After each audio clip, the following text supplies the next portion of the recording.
कि शिव शिष्यता में हम लोग कोई गुरु नहीं है। शिव की शिष्यता शब्द ही बता रही है, शब्द ही बता रहा है कि ये शिव की शिष्यता है, शिव हमारे आपके गुरु हैं।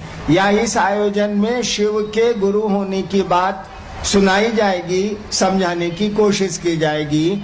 हम लोग कोई गुरु नहीं है, इसीलिए न प्रवचन होगा न उपदेश होगा। हम लोग बात करेंगे शिव की, उनके गुरु स्वरूप की। तो बात करेंगे कैसे? जब आप बात सुनने की मानसिकता में नहीं होंगे, जब आप बैठ के कुछ सुनेंगे नहीं, तब कोई आपसे बात करेगा कैसे?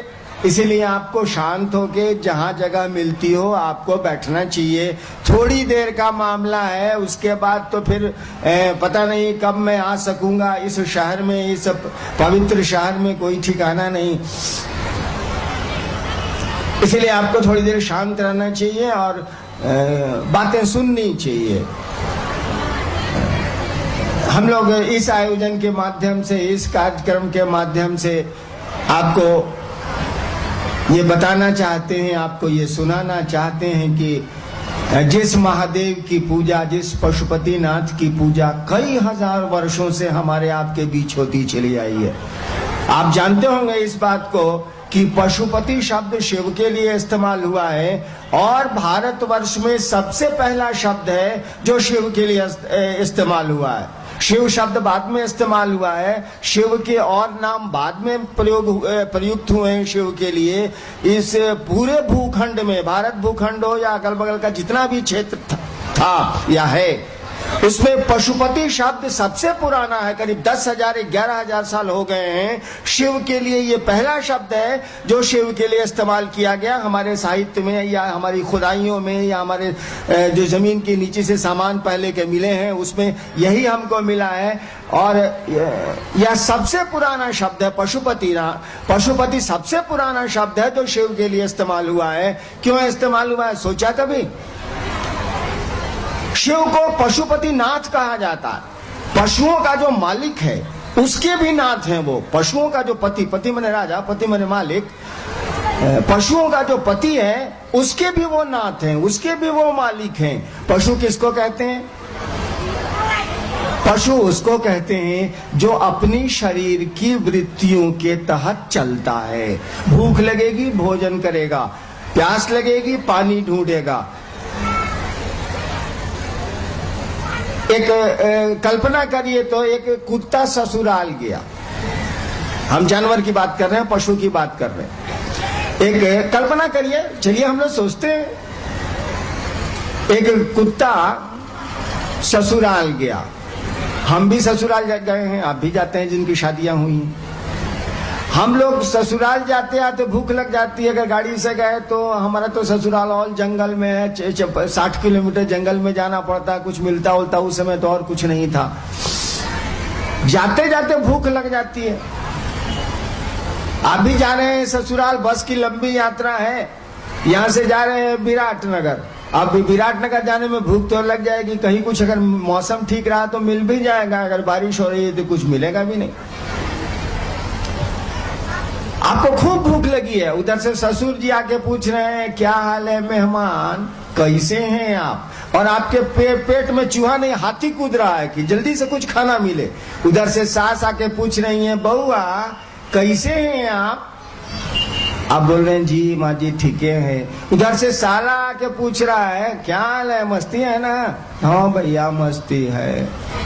कोई नहीं कह रहा है कि अभी खाने की बात, अभी तो हाल चाल चल रहा है और आप चुपचाप बैठे हैं, ससुराल गए हैं, इज्जत का मामला है। साला बोले कैसे? आदमी की भूख लगी है, पहले खाना तो दोनों यार, बाद में हालचाल पूछना, कोई नहीं बोलेगा।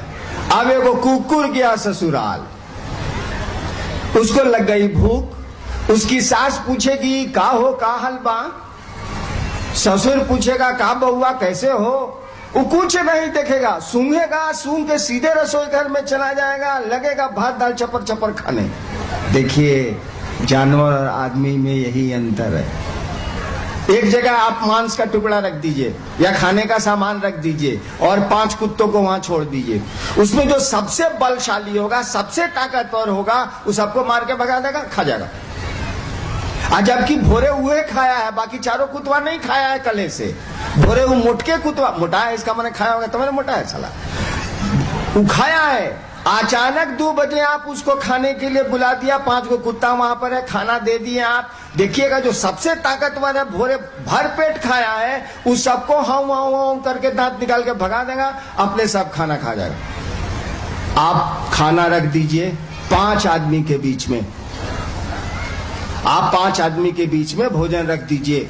उसमें लोग कहेंगे देखिए ये छोटा बच्चा है, इसको पहले खिला दीजिए, ये बूढ़ी माता जी हैं, इनको पहले खिला दीजिए। अरे हम लोग तो जवान हैं और नहीं ही खाएंगे तो क्या हो जाएगा, फिर देखा जाएगा। लेकिन ये बच्चे हैं, बूढ़ी माता जी हैं, माँ बहनें हैं, ये बूढ़ा आदमी है, इसको खाना खिला दीजिए। अरे हम नहीं खाएंगे तो क्या हो जाएगा। देखिए भूख आपको भी लगी है, लेकिन आप अपनी बुद्धि का प्रयोग कर रहे हैं, कह रहे हैं कि पहले बूढ़ी माँ को तो खिलाइए, ये बूढ़े बाबा को तो खिलाइए, छोटे छोटे बच्चे हैं ये भूखे हैं, इनको तो खिलाइए। अरे हमारा क्या है, अभी नहीं खाएंगे, शाम में खा लेंगे। देखिए जानवर आया था तो सबसे बलशाली जानवर जो सुबह में खाया था, बाकी जानवर 2 दिन से नहीं खाए थे, सबको भगा दिया, अपने खा गया। आदमी गया तो उसने विचार किया कि बच्चे हैं, बूढ़े लोग हैं, पहले ये लोग खा लें, इनको अभी भोजन की ज्यादा जरूरत है। अरे हमारा क्या है, आज नहीं तो कल, अभी तो उम्र मेरी कम है, नहीं खाएंगे तब भी चलेगा। पशु का मानी होता है जो अपने शरीर की वृत्तियों से चलता है। उसको भूख लगेगी तो कुछ नहीं सुनेगा वो, उसको प्यास लगेगी वो कुछ नहीं सुनेगा, वो अपनी बुद्धि का प्रयोग नहीं करेगा कि हमारे बाबूजी बैठे हैं, कि हमारे ससुर जी बैठे हैं, उल जाएगा, चपर चपर खाने लगेगा। अपने शरीर की वृत्तियों से पशु चलती। शिव को पशुपति नाथ कहा गया है। पशु का अर्थ हुआ जो पाशों से बद्ध हो, जो बंधनों से युक्त हो, बंधन, शरीर के बंधन में उसका मन चलता है। पशुपति हैं, यानी वो पाशों के बंधन के मालिक हैं। शिव को तो ऐसे भी कहा जाता है, he is God of all gods, he is king of all kings, he is guru of all gurus. कहा ही जाता है कि वो राजाओं के राजा हैं, वो गुरुओं के गुरु हैं, वो देवताओं के देवता हैं। शब्द ही बोलता है महादेव। पशुपतिनाथ का मानी हुआ कि वो जो शरीर को नियंत्रित करते हैं लोग अपने मन से, इच्छाओं के बाद भी, शरीर की आदतों के बावजूद भी जो लोग अपने शरीर पर नियंत्रण रखते हैं, अपने बंधनों पर नियंत्रण रखते हैं, वो उसके भी नाथ हैं, वो उसके भी मालिक हैं। और शिव के लिए प्रयुक्त यह शब्द बड़ा पुराना है। इससे पुराना शब्द शिव के लिए भारत के इतिहास में, भारत के भूभाग के इतिहास में, अगल बगल के देशों के इतिहास में नहीं है। Pashupatinath is the oldest word जो यूज हुआ है, जो प्रयुक्त हुआ है शिव के लिए। उसके बाद जब वेद आए थे तब रुद्र शब्द का प्रयोग शिव के लिए हुआ और वेदों में रुद्र शब्द का प्रयोग आया। वेदों से पहले पशुपति शब्द का प्रयोग शिव के लिए हुआ है। उस नगरी में हम आप हैं, अपना सौभाग्य मनाइए, अपनी तकदीर मनाइए कि इस पशुपतिनाथ के क्षेत्र में हम आए हैं और उन्हीं की चर्चा करने आए हैं, उन्हीं की बात करने आए हैं। ऐसा सौभाग्य कम लोगों को मिलता। इसलिए मैंने कहा कि शांत होकर थोड़ी देर बैठ जाइए। क्या लगता है 30-40 मिनट के बाद तो हम भी रवाना होंगे, आप भी रवाना होंगे, फिर कभी दिल मिलेंगे तो मिलेंगे, अन्यथा कहाँ मिलना होगा। हम लोग कह रहे थे कि जो पशुपतिनाथ है उसके बारे में जैसे हमने बता दिया कि ये सबसे पुराना शब्द है जो शिव के लिए इस्तेमाल हुआ है भारत के साहित्य में। उसमें साहित्य था ही नहीं, उस समय न कोई जाति थी न कोई धर्म था। जो शिव का इतिहास है, जब से शिव की पूजा का प्रचलन हमारे यहाँ है तब से, उस समय से यहाँ कोई नहीं था। द्रविड़ थे, ऑस्ट्रियंस, जो इतिहास पढ़े हैं लोग, द्रविड़ थे, ऑस्ट्रियंस थे, मंगोल्स थे, यहाँ के पुराने आदिवासी थे। उस समय तो न कोई धर्म था न कोई जाति थी, कुछ नहीं था। ये क्लान थे, क्लान जिसको कहा जाता है, विभिन्न वर्ग के लोग थे, ऑस्ट्रियंस, मंगोल्स और द्रविडियंस, ये लोग थे। खैर इतिहास की बात है, इससे क्या, छोड़िए इसको। बहुत पहले से हमको आपको पता है कि ये पशुपतिनाथ देने वाले का नाम है। बहुत पहले से पता है ये आशुतोष हैं। आशुतोष शब्द का हमारे आपके शब्दकोश में अर्थ है जो शीघ्र प्रसन्न होता है। हमारे आपकी डिक्शनरी में, हमारे आपके शब्दकोश में, हिंदी के शब्दकोश में या संस्कृत के शब्दकोश में आशुतोष शब्द का अर्थ होता है जो शीघ्र प्रसन्न होता है, तुरंत खुश हो जाता है। हमको आपको पता है कि आशुतोष हैं, जल चढ़ाने से भी काम चल जाता है, भारत के बंगाल राज्य में गाल बजाने से भी काम चल जाता है, कहीं बेलपत्र जिसको जानवर भी नहीं खाते हैं उसको भी चढ़ाने से काम चल जाता है। ये तुरंत प्रसन्न हो जाते हैं, बड़ी आसानी से प्रसन्न हो जाते हैं। और मैंने तो एक कहानी सुन रखी है कि महाशिवरात्रि का दिन था। एक कहानी है, एक चोर घूम रहा था कुछ चुराने के लिए, तो महाशिवरात्रि के दिन रात भर घर में लोग जगे रहते हैं, शिव का पर्व मनाया जाता है। तो चोर को स्कोप नहीं मिला, मौका नहीं मिला किसी घर में चोरी करने का। तो चला गया, मंदिर की तरफ गया तो देखा कि मंदिर में कोई नहीं है, रात का 1-2 बज रहा है, लेकिन मंदिर खुला हुआ है। महाशिवरात्रि का दिन था, मंदिर खुला हुआ। उसने सोचा कि शिवलिंग के ऊपर जो पीतल का सुंदर घंटा टंगा हुआ है, साले इसी को खोल लेते हैं, कुछ तो माल मटेरियल मिलेगा। अब वो चढ़े कैसे, खोले कैसे, ऊंचाई पर घंटा था। कहा कि दूर चुराने ही आए हैं तो कौन सिद्धांत बघारना है, शिवलिंग पर चढ़ गया, घंटा खोल लिया। कहानी कहती है कि महादेव खुश हो गए, बोले कि साला हम पर सब चढ़ाता है, ये अपने ही को चढ़ा दी, जे ले से ले जा जो। देखिए, शिव की ये कहानियां हमारे आपके बीच में हैं जो बतलाती हैं कि वो तो ओढ़रदानी है, कुछ भी दे सकता है। रावण को त्रैलोक की शक्ति उसने दी। जो कहानी है भैया सच है क्या है हम नहीं जानते हैं, जो पढ़ा है या आपने पढ़ा है। रावण ने त्रैलोक की शक्ति पाई शिव से, भगवान विष्णु ने चक्र सुदर्शन पाया शिव से, श्री कृष्ण की राय पर अर्जुन ने पशुपतास्त्र पाया शिव से, शुक्राचार्य ने संजीवनी विद्या ली भगवान शिव से। तो लेने का सिलसिला बड़ा पुराना है और उनके देने का भी सिलसिला बड़ा पुराना है। तो हम आप उनके लेने देने में क्यों पड़े, हमको भी जरूरत होगी तो जेबे करेंगे, मांगबे करेंगे, आदमी है क्या करें, के देगा, वो ईश्वर है। इसीलिए जो दे सकते हैं उतना कोई नहीं दे सकता है। इसीलिए जान लीजिएगा, कुछ शब्द हैं जो शिव के लिए इस्तेमाल होते हैं, बाकी किसी देवता के लिए इस्तेमाल नहीं किए जाते। अघोरेश्वर मात्र शिव के लिए इस्तेमाल होता है, अर्धनारीश्वर मात्र शिव के लिए इस्तेमाल होता है, महाकाल मात्र शिव के लिए इस्तेमाल होता है, महामृत्युंजय मात्र शिव के लिए इस्तेमाल होता है। अन्य ढेर सारे शब्द हैं जो शिव को छोड़ के किसी देवता के लिए इस्तेमाल इस भूभाग में नहीं होते, हमारे यहाँ नहीं होते, हम लोग नहीं करते हैं।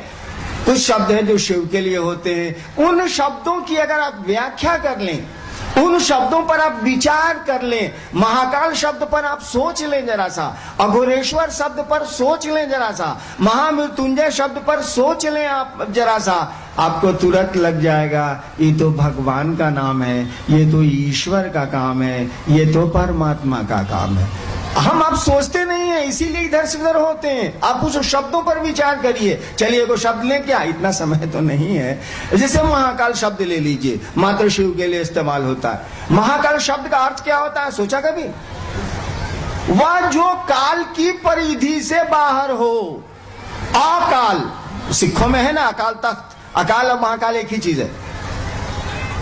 महाकाल कहते हैं जो काल से परे हो, जो समय से परे हो, जो अकाल हो, जिसमें काल सटता ही नहीं हो, समय सटता ही नहीं हो, उस सत्ता को महाकाल कहते हैं। काल कब शुरू होता है, समय कब शुरू होता है?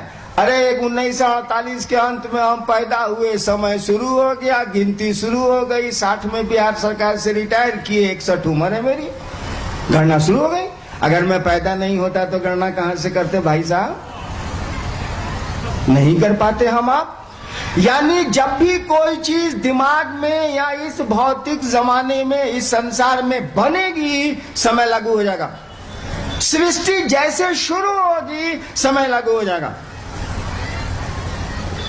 जैसे कोई चीज बनेगी, यगच्छ सगच्छ, डेट ऑफ मैन्युफैक्चरिंग जहां पड़ा, डेट ऑफ एक्सपायरी पढ़ना ही पड़ना है।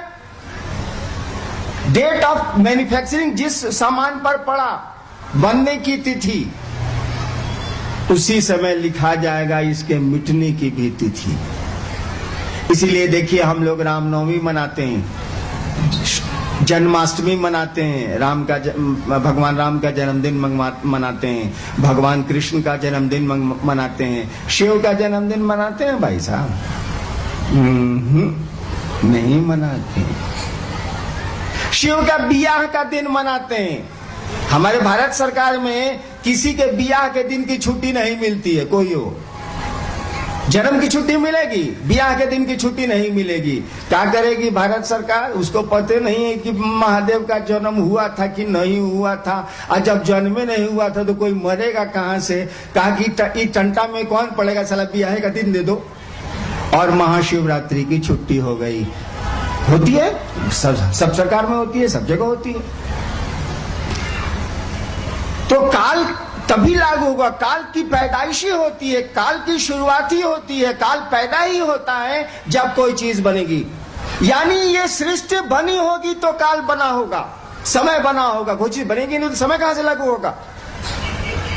जब ये सृष्टि बनी होगी, कहा जाता है उपनिषद में, इच्छा मात्र प्रभो सृष्टि। ये पूरी की पूरी सृष्टि उस परमात्मा की मात्र इच्छा है। एक बात बताइए तो, सामियाना क्या है, ये हवाई जहाज क्या है, ये पानी का जहाज क्या है, ये इतना सामान जो बना दिए हैं, ये कौन चीज से बनाए हैं भाई साहब? मात्र आदमी की इच्छा ने इन चीजों को बना के रखा है।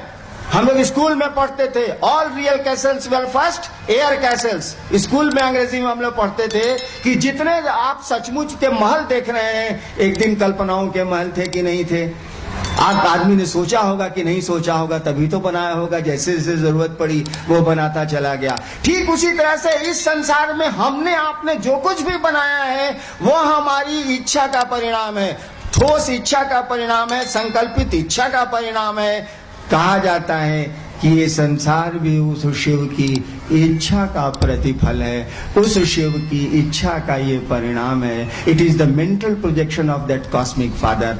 ये जो दुनिया है, ये जो संसार है, उस शिव की मात्र इच्छा है। हमारे शास्त्र, हमारी उपनिषद कहती है, इच्छा मात्र प्रभु सृष्टि। ये जो सृष्टि है वो उस प्रभु की मात्र इच्छा है, मात्र इच्छा है।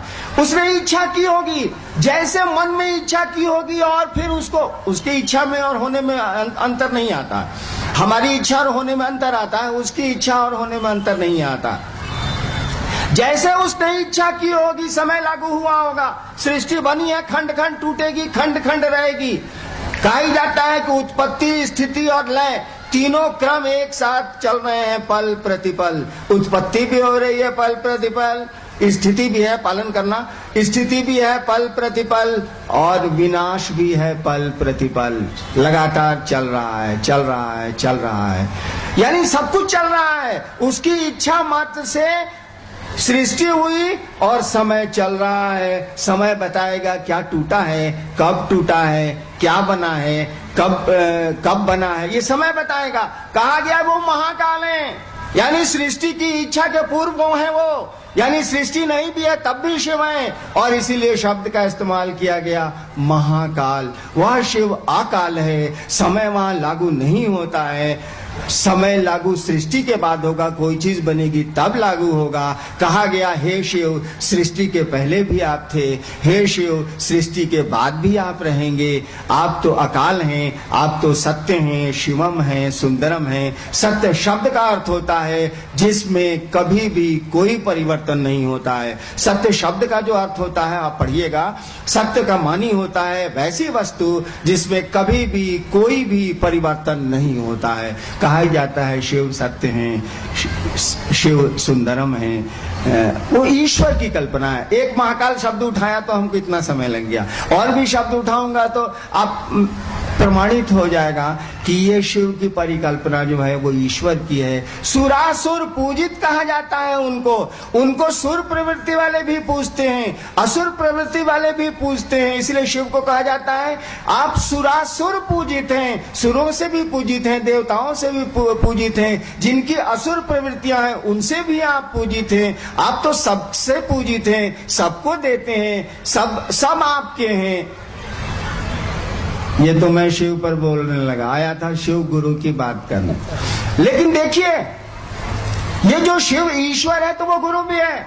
शिव अगर ईश्वर है तो वो माँ भी है, बाप भी है, सारे गुण उसमें हैं, अन्यथा होंगे ही नहीं धरती पर। इस संसार में, इस जगत में, इतने जीवों में जो कुछ भी दिख रहा है उसी का मेंटल प्रोजेक्शन है, उसी की कल्पना है, उसी की इच्छा है। यानी यहाँ जो कुछ भी है सब वहां मिलेगा आपको, और वहां जो कुछ भी है वो मिलेगा आपको यहाँ। वो गुरु भी है, इसीलिए हमारे शास्त्रों ने कहा कि वो गुरु हैं। कहा गुरु नहीं, गुरुओं के गुरु हैं। कहा गुराधिपति हैं, अधिपति मैंने राजा, मालिक। वो गुराधिपति हैं, गुरुओं के राजा हैं। कहा वो जगत के गुरु हैं, जगत गुरु नमस्तुभ्यम शिवाय शिवदाय च। शास्त्र हमारे बोल गए, साधु हमारे बोल गए, बुजुर्ग हमारे आज भी बोलते हैं कि शिव गुरु हैं, लेकिन इस गुरु का इस्तेमाल हमने आपने नहीं किया।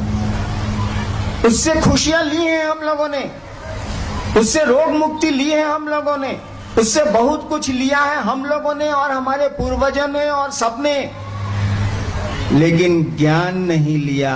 ज्ञान लेने का सिलसिला नहीं चला, ज्ञान लेने की आदत नहीं डाली गई।